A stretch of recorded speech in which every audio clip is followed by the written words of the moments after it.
Hey guys, Mark Holthe here, Canadian immigration lawyer, ex-immigration officer, and former high school teacher. Starting with a brand new day and time here on our Express Entry Law private Facebook group. Those of you on the Canadian Immigration Institute YouTube channel who are watching these as a recorded feed, it's probably not a big deal for you guys, other than wondering why I didn't push one out last Tuesday. So today, Thursday at 3 p.m., we're experimenting with a brand new time. I have a conflict that has arisen on Tuesdays at noon Mountain Standard Time. So now we've had to change the time of these episodes. I'll be honest, I have never had so many questions sent to me via email as I have over this last week and a half that we've shifted the time. And so because of that, and because of the unbelievable number of questions that have come in, it's impossible for me to answer all of them. And as is always the case, I want to give time to our listeners who are tuning in live and reward them for being here as a part of this live session. As always, I want to welcome everyone that's new. This is an opportunity for me as a Canadian immigration lawyer to give back to the people out there. And I love what I do. I love my practice. And one of the areas that I have a particular amount of passion for is Express Entry.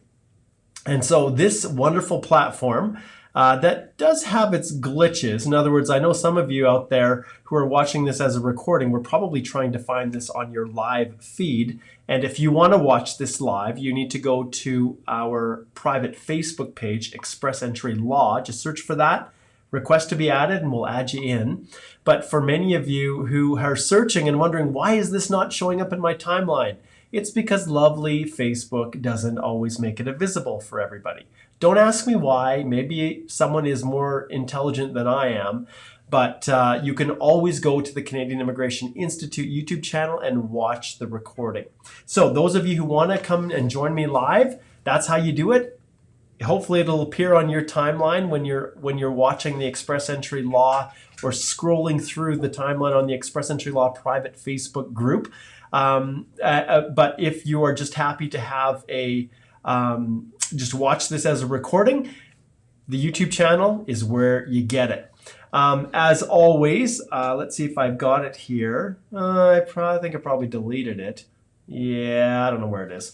I've got images for everything all scattered around my screen, and I was going to drag it over. But remember, guys, this is always sponsored by the Canadian Immigration Institute's Express Entry Complete Step-by-Step Guide to Doing It Yourself. So those of you guys who have posted questions and sent them to me and they're not getting answered, or if you're just looking for a little bit of help to figure out how to actually complete your own applications, that's where my do-it-yourself guide, that's why I created it. It's for all of you out there. And in just a couple weeks, I keep having to push it back because there's so much going on in my office. I'm actually going to be announcing something pretty cool that I'm going to be launching. And I've hinted at it, and it's kept being pushed back and pushed back. But eventually, I am going to get it released. But regardless, in the interim, this course is a guide that can walk you guys through step-by-step the entire process, completing your profile all the way through to submitting your EAPR after getting that magical ITA, document checklist, and a ton of learning resources that are dedicated specifically to the members of the Canadian Immigration Institute and those who have subscribed to the course. All right, so that's kind of where we're at. I want to give a shout out to my assistant, Stephanie, who is joining me and is doing an amazing job getting up to speed with all things immigration. And she's volunteered to give me a little bit of a hand with our with these broadcasts. So hopefully, if anything is going sideways, she will be able to tell me, and then I'll be able to address it so that people are not experiencing all of the many technical difficulties that I exist trying to be the full production crew and the guy who's sharing the knowledge and everything else that's going on whenever I'm trying to do these things live. And it's really tough, guys. It's really tricky. It can be downright frustrating sometimes when I'm trying to do the very best I can to produce a good quality live Q&A session, and then I'm experiencing all these technical challenges. So it's all good.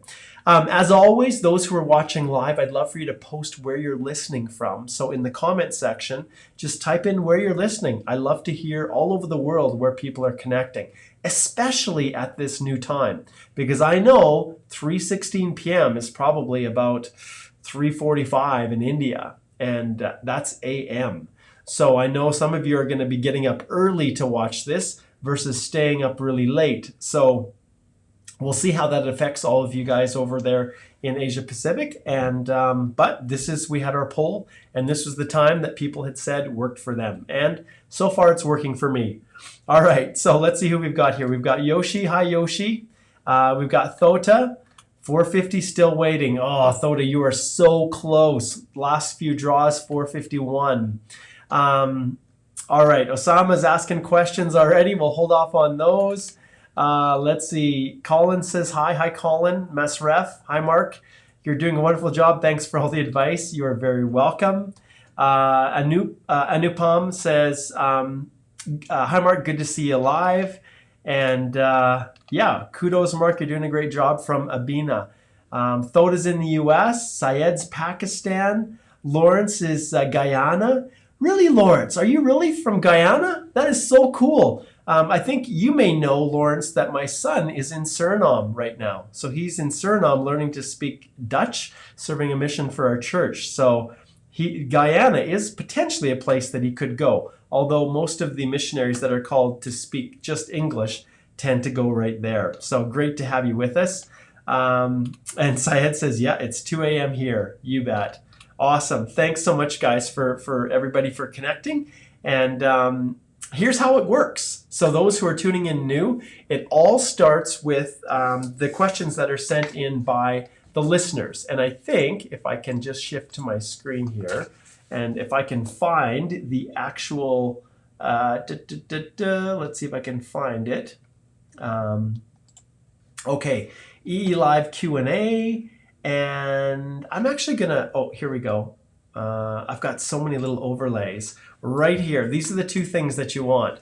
So if you have a question that you want me to answer in a future Express Entry live Q&A, and you can't attend personally, to feed it into the comments, and maybe there's so many comments that we run out of time, if you want your question to be considered, you can send an email right here to Stephanie@stringham.ca. She's helping me to screen all these now.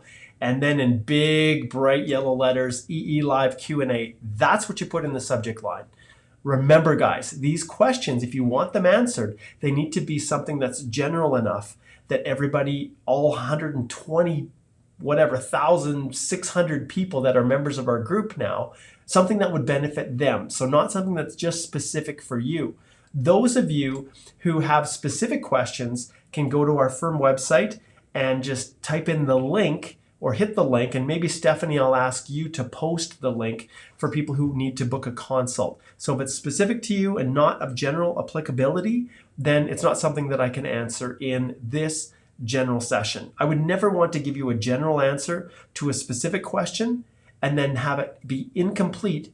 You rely on it and then get your application refused. So I never ever want to do that, and I consider that legal advice. And for that, I charge the consult fee. All right, there we go. Let's get rid of these here. And I think we are now just about at the stage where we should jump in and start answering these questions. So Stephanie is also going to try to track the timing of these for me, but I'm going to also work together to do the best I can to post them and to track them, to timestamp the description. So if you're watching this as a recording, all the questions that are coming up, I am trying to timestamp them so that they are posted that way on the YouTube channel as well as in our Facebook feed after the recording is posted in our Express Entry Law Private Facebook group. Okay, we're going to start off here by an anonymous person. And this question relates to admissibility and dependent children. So the question says, I have received my ITA yesterday. Congratulations. And I have a question on medicals. My child, who is 2.4 years old, has nephrotic syndrome, which may take around 2 or more months to get her cured. And I'm unfamiliar with that, so we're going to leave aside what the actual condition is because it's irrelevant for our purposes here. My question is, for the child, Below 4 years, no medical test will be conducted except physical checkup. Still, do we need to disclose her medical status? If yes, how will it affect my application? Please note I am applying as a non-accompanying spouse. Okay, so if you are applying as a non-accompanying spouse, and even if the child is non-accompanying as well, if that child is found to be medically inadmissible, even the principal applicant will be found inadmissible to Canada and will have their express entry application rejected. So it doesn't matter whether that person is accompanying you or not. If they are dependent of the principal applicant, it will result in, if that dependent is found to be medically inadmissible, the principal applicant will as well. So that's an important factor to understand. If there are a nephrotic syndrome, I don't know what that is, but it sounds a little bit more serious and not typical. If there's anything that you would consider to be a serious medical condition, the background information section that you're completing within the EAPR, you need to disclose it. So you're never ever not going to disclose something. If you say, oh, my child has a cold or has the flu, that's not something that you need to disclose, right? That's not a serious medical condition. But if it is, then you need to disclose it. And then you have to just ride it out. You have to play it out. Now, you've indicated here something about it's just going to be a physical checkup. Well, yeah, that's what the medicals are. And for children, that's exactly how it works. So you just need to follow the process and understand that you're never going to be ever wanting to hide or conceal something that you should be disclosing with any part of express entry. You disclose it and then you deal with it head on. All right? Okay. It is getting a little bit overcast outside. I'm a little bit darker here. I may just have to brighten up things a little bit with my fancy little webcam settings here. Let's see if we can get a little bit of a better view. Actually, it's not too bad now. The sun is kind of, it's dancing around a little bit. So we'll see how that pans out here. Oh, that's too bright. All right, well, we'll just leave it there. Okay, so that is a great question. Okay, next question. Hi, Mark. This one is from Yoshi. And I believe Yoshi is actually, I think, Yoshi, you're watching live, aren't you, today? Let's see here. Yes, Yoshi is live. All right, so this one is for you. And those of you out there who are posting questions, remember, I'm not going to answer them until I say, okay, we're done the written ones right here. Once these are completed, then I will turn and start answering the questions that are posted in the comments. So hold off posting your comments because I won't look to any of the old ones. Okay, Yoshi says, hope this email finds you in good health. I had a question about reference letters. When I joined my job, the company had just relocated. My appointment letter has the new address and phone numbers, but my reference letter and pay slips, which I received recently, have all of the old address and old phone numbers. The reference letter does have the director's direct contact number under his name. Also, the company has a good online presence, if that helps. I realize this is only recently and I've already submitted my application. Will the difference in addresses be a problem as the newer documents have old address on them? So will it delay, cause rejection of my application? Yoshi, every single situation is different. It all depends on the officer. And that's why you'll see online people reporting that they've had this terrible experience, they missed something and it was refused. And then you have 5 other people saying, I didn't have any issue with it. Officers have discretion to make decisions based on the information that's presented to them. And in your situation here, the ideal situation would have been to actually explain that the company has relocated. But what you didn't indicate here is if the company relocated after you submitting your EAPR. So if that's the case, then it's not a big deal. The online presence is going to show that the company relocated. If you, out of an abundance of caution, wanted to send a case-specific inquiry that says, please note, this is the new address of my employment, and I presume here that you're currently working at the same company. But even if you're not, you could submit a case-specific inquiry to immigration to let them know that there has been this change, just to preempt or to point out an issue that an officer probably would ask questions about. And when you point it out in advance, you're always going to be in a situation where the officer is like, oh, great, okay, that makes sense. Now I understand why the addresses and everything are different on the letter than when I look up online and see the companies at a different location. All right, great. Good question, Yoshi. Okay, next one is from Alex. And Alex, I'm just going to tackle one of your questions because you've asked two. Okay, so Alex says, if I take another online course outside of Canada and outside my country, will it be recognized in Canada? And the answer is yes, 100%. Because at the end of the day, if, and I shouldn't say yes 100%, but what it comes down to is the educational credential assessment that you get from one of those ECA agencies, whether it's WES or ICAS or whatever it is. One of those organizations, they're the ones that are going to determine whether or not your education is going to be accepted. If they accept it and give you an ECA and equate it to a Canadian credential, then you're going to get it. If they don't, then that's going to be an issue. Now, actually, when I think about this, okay, I am going to answer your other question too, because it's a good one. So this is a question that some people have. It's not super common, but I'll still address it. If I take an online Canadian education course, how would this affect my federal skilled worker and CRS points? I do not live in Canada and the education will be taken remotely. So in this case, it's not a situation where you're going to get an educational credential assessment, but there are some hints and some guidelines. And so understand that that on its surface, there's nothing disqualifying someone from claiming Canadian education that was taken outside of Canada.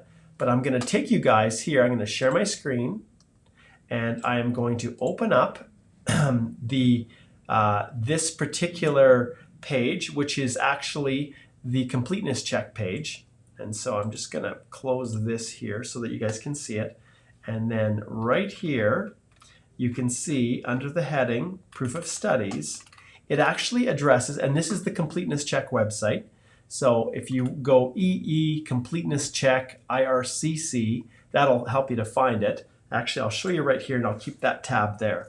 So anyone who's trying to find information on documentation for their document checklist and what IRCC will accept and what they don't, type in completeness check IRCC, and then you can put EE for Express Entry, and that should pull it up. And then from here, you can click on this link, and then essentially you're going to scroll down to this part where it says Proof of Studies. And my throat is getting a little dry, so I'm going to get a little drink here. And, okay, yep, here we go. And I'm also just going to, let's just see here. Okay, let's see if this works. There we go. Okay, I'm just going to add me back in here because I'd taken it off previously. Okay, so here you can see when we're looking at this, it actually addresses online a little bit later. So you can see here, this is the section that we're looking at. In cases where an applicant's background information suggests that a Canadian educational credential may have been obtained via distance learning, either abroad or while present in Canada, it is at the officer's discretion to request for supporting documentation. So if they need something or they want clarification, the key here is that if more than 50% of the education was obtained via distance learning, then no CRS points will be awarded for having Canadian educational credential. So that's the 15 or 30 points that you get for having a Canadian education. So you won't. That doesn't mean that you can't get credit for it as education, period. Ultimately, whenever we have ECAs or we're submitting transcripts to claim Canadian education, it's always up to the discretion of the officer. But there's nothing per se on the surface that says you can't get basically credit for that education, even though it was completed online, but you just can't get credit for it as a Canadian educational credential. All right. And if anyone else, and I've never had this situation, so I'm just going by the bare wording of the regulations. And if there's someone out there that has had a different experience where they refuse to accept it, the one factor that I would point you to is if the school that you're getting your education from is a DLI, so has a designated learning institution code, then that education is going to be accepted before, well, if it doesn't have that, it's not going to be accepted. So I would be very, very surprised. And maybe I'm speaking a little bit too general with this, but that's my guide. And this is the best that I can do in the circumstances because, and I'm not afraid to tackle these tough questions, and I definitely don't pretend to know everything about it. But if you take studies, I would make sure that whatever school you're taking it from, it has a designated learning institution. Because some of the schools that are offering education to international graduates, even in Canada, don't have this. And when they don't have it, they can't get a post-grad work permit. And so if they can't get a post-grad work permit, that means already that immigration doesn't accept it as being a very good school. So I think that would be a strike against you if it wasn't a school that had a DLI number. All right, so that's quite a bit of time addressing that one, but it was a question that I know lots of people have asked in the past. All right, next one is, this one's from Ash, and he says, my question is for my friend. She's worked for a firm for a duration of 1 year for getting experience and was paid in cash as it was a small amount. Later, she was promoted, which is also her recent job, for which she was getting a paycheck and has bank statements as well. Would she also need some proof of income other than pay slips for the job for which she was paid in cash? Well, ultimately, there's nothing in the immigration regulations or the policy that states that a person can't be paid in cash. What's asked within the document checklist, and when you're looking at the information in the instructions section within the document checklist, is that you provide a reference letter that has all of the components that they're looking for, as well as pay stubs if available. So if there are pay stubs for the cash, then yeah, it'd be good to include them. If there's doubts about whether or not they will accept it as actually being paid work experience, in other words, if it was really volunteer and the payment wasn't even really compensation for wages, then they could disqualify that. They could choose not to accept it. When people are paid in cash, your onus is to prove it. And if you don't have any other way of proving it, that you were actually paid, then an immigration officer has the ability to reject it. Okay? All right, this one is from Ifat. And Ifat says, hi, I wanted to ask if I open my EE profile now, the score is 466, with my spouse and my current IELTS score. Excuse me, basically my spouse's and my current IELTS scores, and then give a different certificate for my spouse's IELTS certificate, obviously with same or more score after getting ITA.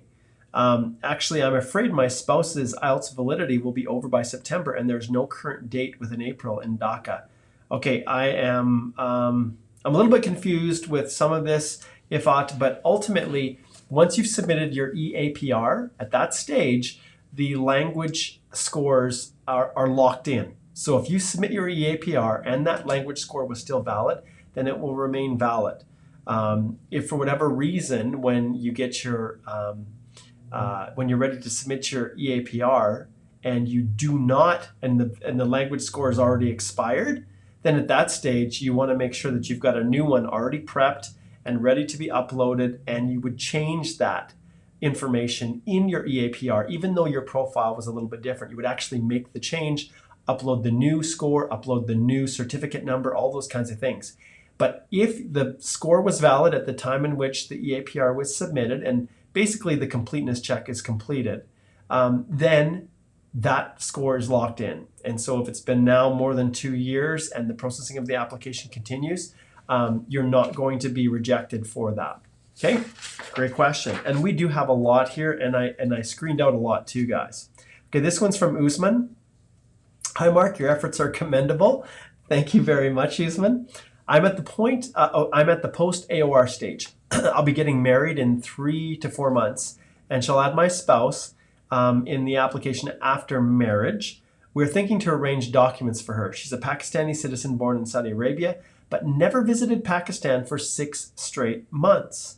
Does she need a police certificate from Pakistan? Well, let's take a look and let's see exactly what IRCC says. So I go back here to the completeness check website, and then I will just type in right here, find police certificate. Oh, I misspelled it and I didn't like that. There we go. Okay. And so then I will go to the section where it says, I'm going to go scroll down just a little bit till we find, there we go. So here's the police certificate section, and you can see here, and I'll close this because that's annoying. This is what's required. So for the applicant's current country of residence, the police certificate must have been issued no more than 6 months before the submission. Okay, great. For countries in which the applicant no longer resides, the police certificate must have been issued after the last time the applicant stayed in that country for 6 months or more in a row. So there's the answer. So if they have not spent that much time in a row in that country, then it's not necessary. And you can see there's one more little clarification here, which says police certificates are required upfront and are mandatory for each country except Canada. And there are other countries where immigration will prompt you or will help you to get it, but you don't have to submit it up front. But you just go to the website, the IRCC website for police certificates, and it will tell you what your individual country's requirements are.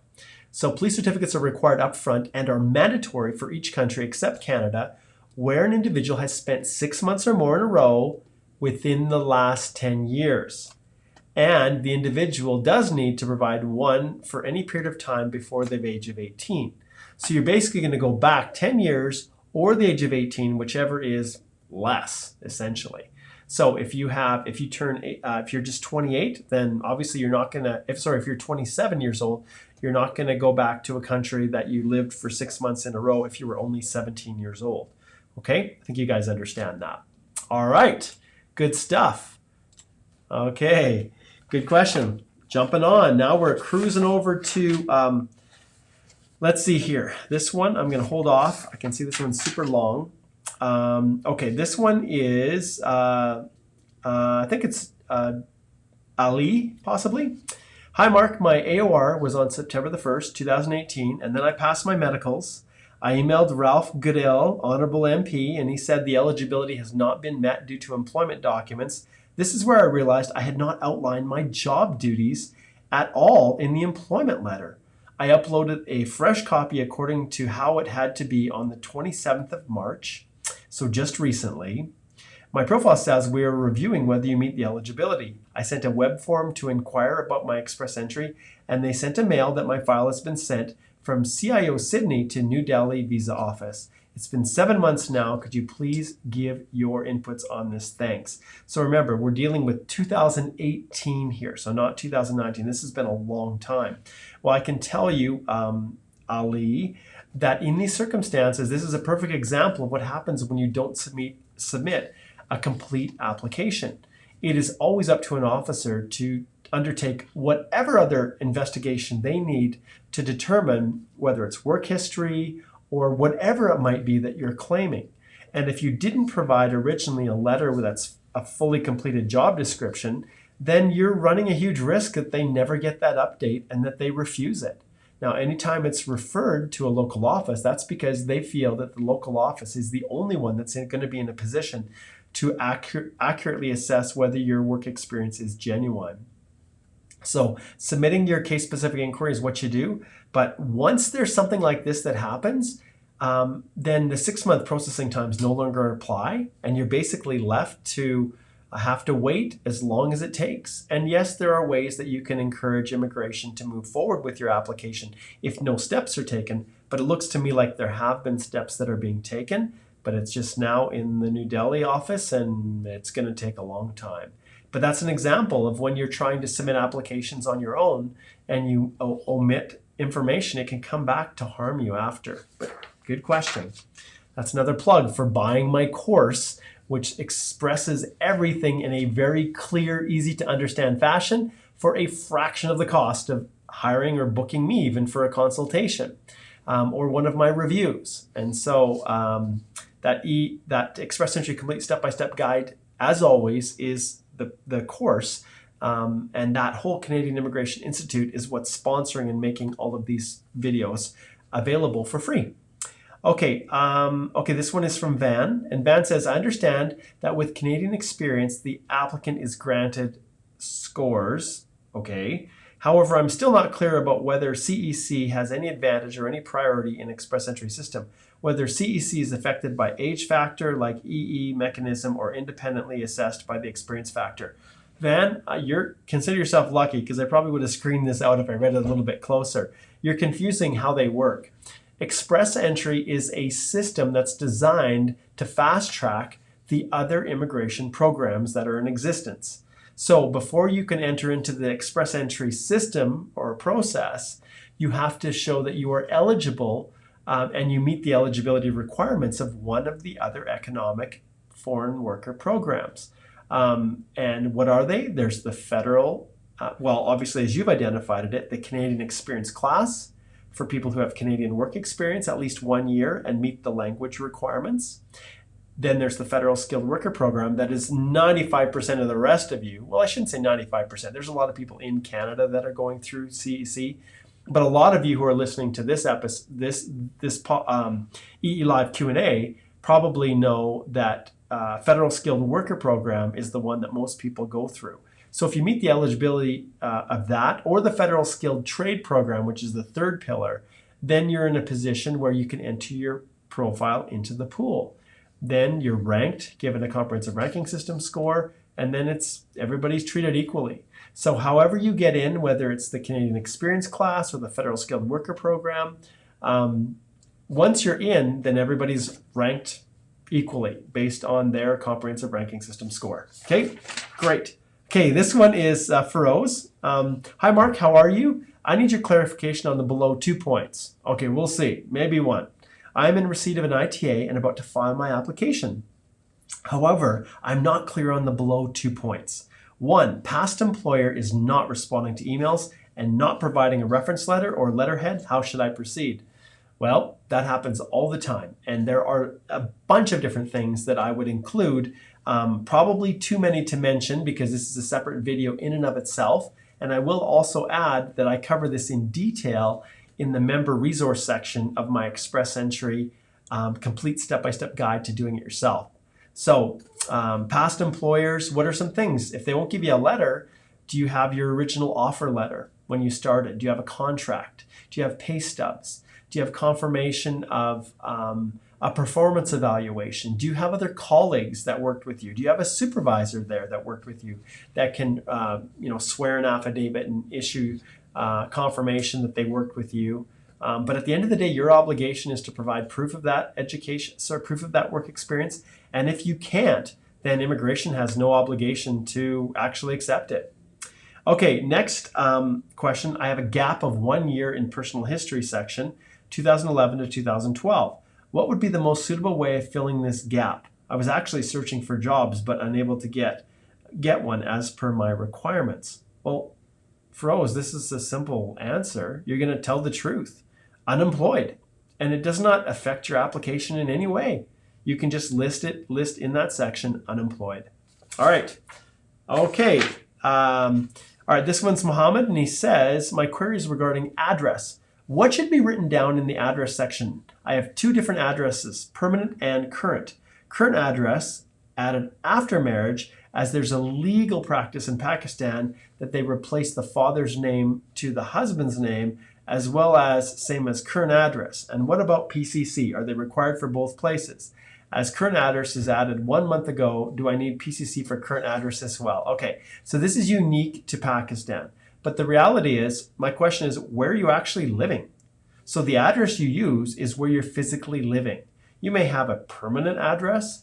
Like, for example, people are seconded to work in different countries and they have an address there, but they always maintain their home and that address. Well, in the address history, you're going to list where you actually lived. In terms of the PCC requirements, I have to leave that up to you. Obviously, it's based on residence. And as far as I know from Pakistan, you can only request a certificate for proof from that local police that proves you were physically present or living in that jurisdiction. So that's all I have to say about that one. Okay, Mutahir, this is the last one, and then we're jumping to questions, but don't post them yet, because if you do, I'm not quite ready to address them, and so you may get your question missed, so hold off.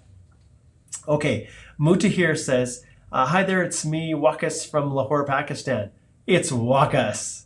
Mark, you and these Q&A sessions are a great help. My question is, I've got a CRS of 447, but looking at the recent trends, the cutoff is on the higher side.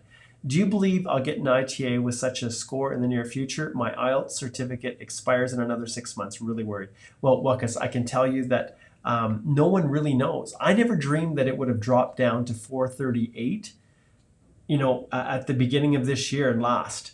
Like, I was positive that it was never going to go below 440, and then it did. So it just depends on where they're at with their quotas. Every year, Immigration, Refugees, and Citizenship Canada releases their levels planning with how many immigrants they're going to let into the country every year. And really, it's a 3-year plan. But based on those numbers and the people that are actually coming and immigrating, that's what dictates how many they're going to be able to let come in through Express Entry and the economic classes. And so there's no way of predicting, but I still have great hope.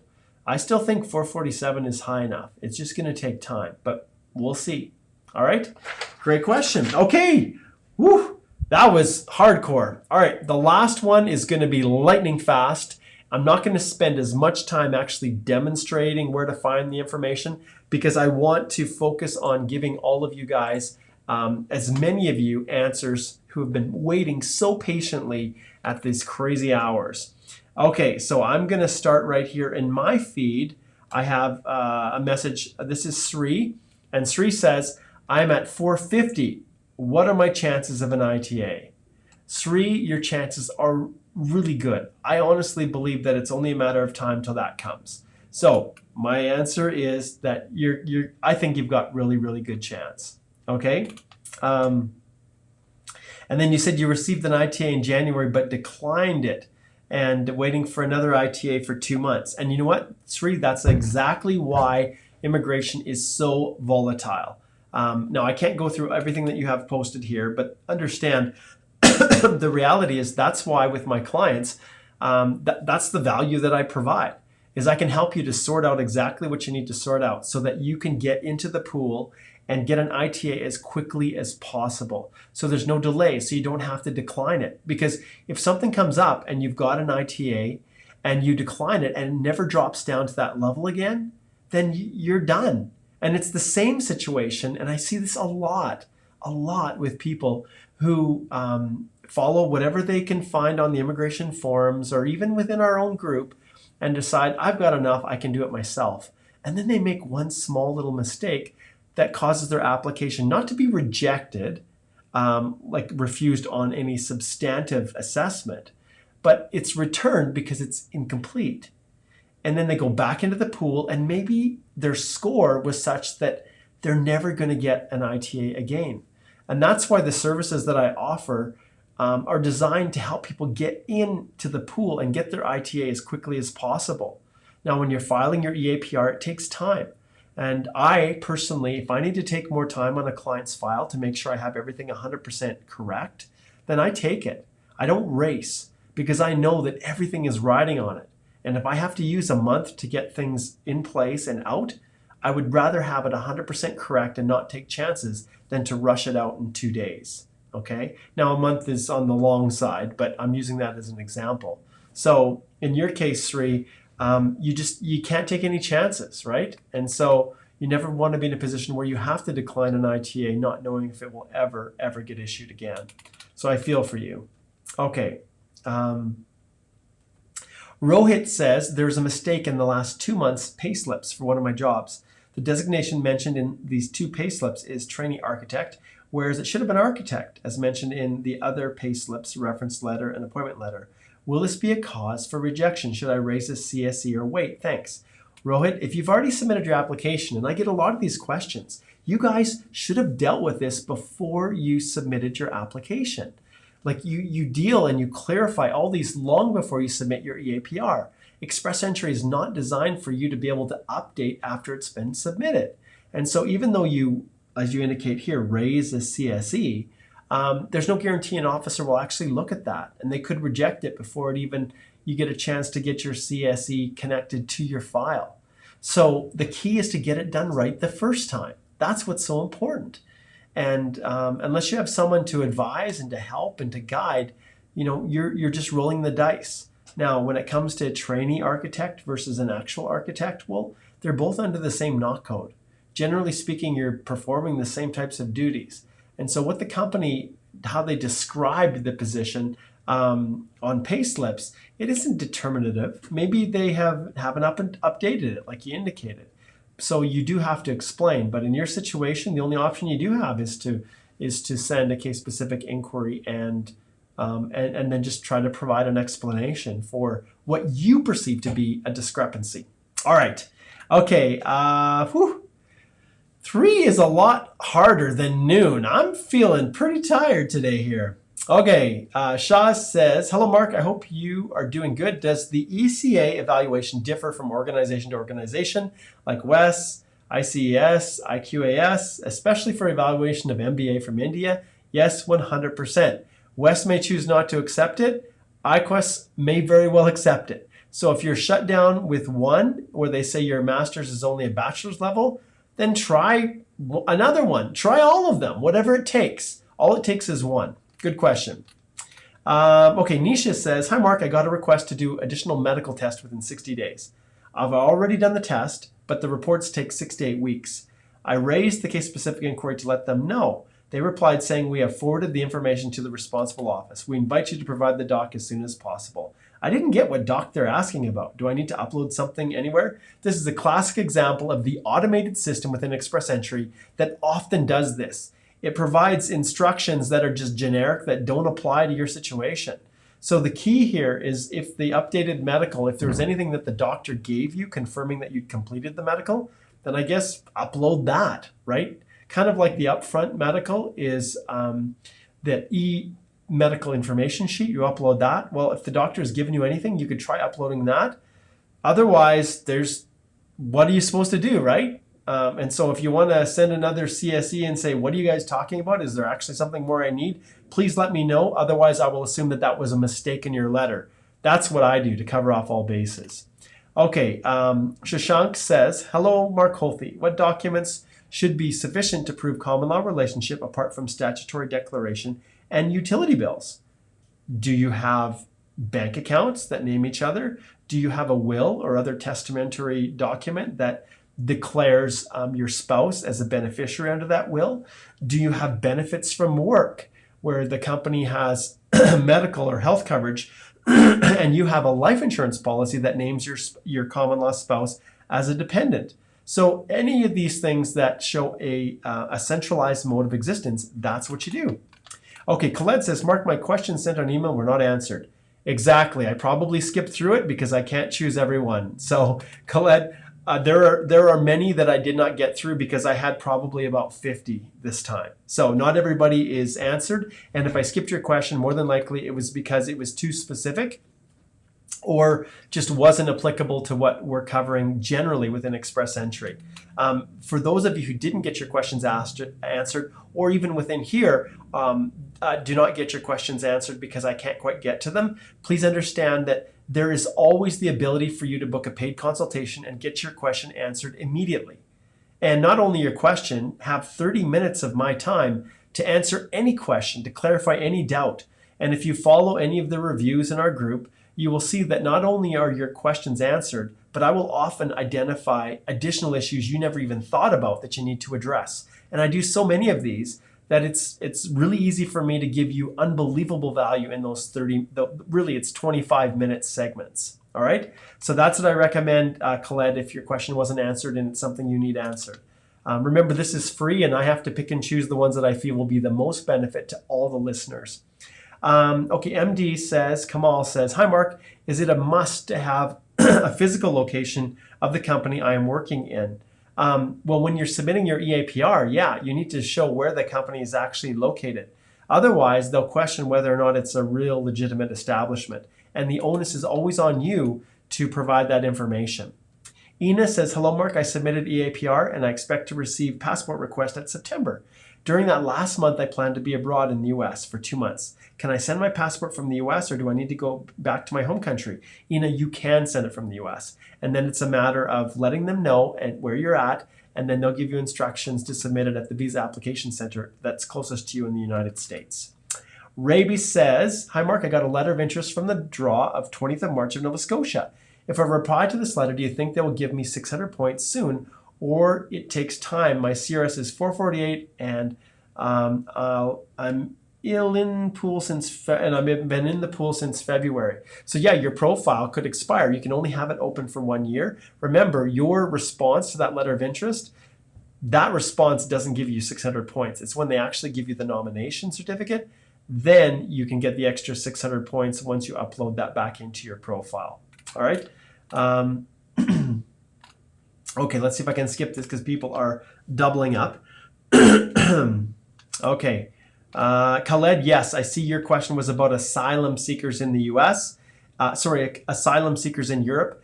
And that one goes into far more depth than I'm able to answer just in these EE Live Q&As.